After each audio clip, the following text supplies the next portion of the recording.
ដៃកងថ្ងាស់ស្រណោះណាស់ម្ចាស់ស្នេហ៍កាលអូនរៀននៅស្រុកស្រែខែដកស្ទូងភ្លៀងធ្លាំងជោគជាំកងកញ្ចាស់មួយជួយឲ្យបងបាន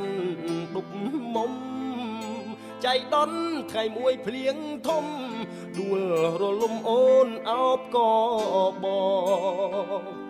អនុស្សាវរីយ៍បានញោមញីដួងចិត្តមិនគួរឃ្លាតកាយណាយចិត្តជុំជីវិតគួចផ្ដាច់បេះដូងរូបអូនមានភ័ព្វបានផ្លាំងទៅរៀនទីក្រុងអូនផ្លាំងទាំងពណ៌បេះដូងដល់ដីក្រុងអូនភ្លេចស្រុកស្រែបើកសៀវភៅអានភ័ក្រកល្យានដានជាប់សៀវភៅបេះដូងបងខំស្រេចហើតែពីលពៅកុនតើយបែកបែសល់តែស្រមោលរួលភ្លើងទុកប្រានបងគ្មានលហែខំបដូរសៀវភៅថ្មីដែ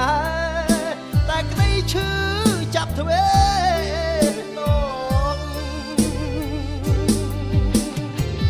បងជ្រៀកបេះដូងវិញជាប់ធ្វើ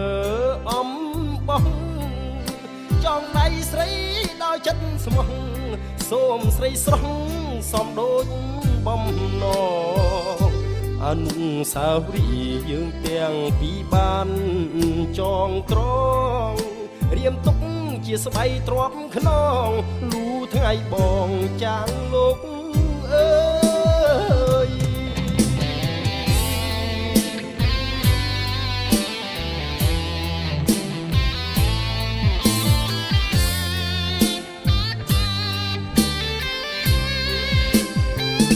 បើកសៀវភៅអានភ័ក្រកល្យានតាមជាប់សៀវភៅបេះដូងបងខំស្រេចហើយតែពីលពៅកុនតើយបែកបាយសល់តែស្រស់មករួលភ្លើងទុំប្រានបងគ្មានលហែខំបដូរសៀវភៅថ្មីដែរតែក្តីឈឺចាប់ទ្វេដង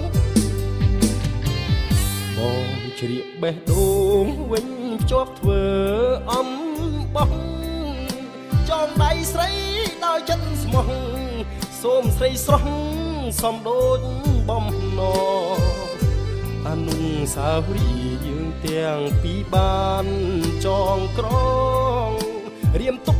ជាស្បៃទ្រាំខ្នងលូថ្ងៃបងចាំងលោកអើយអនុស្សាវរីយ៍យើងទាំងពីរបានចងក្រងរៀមទុក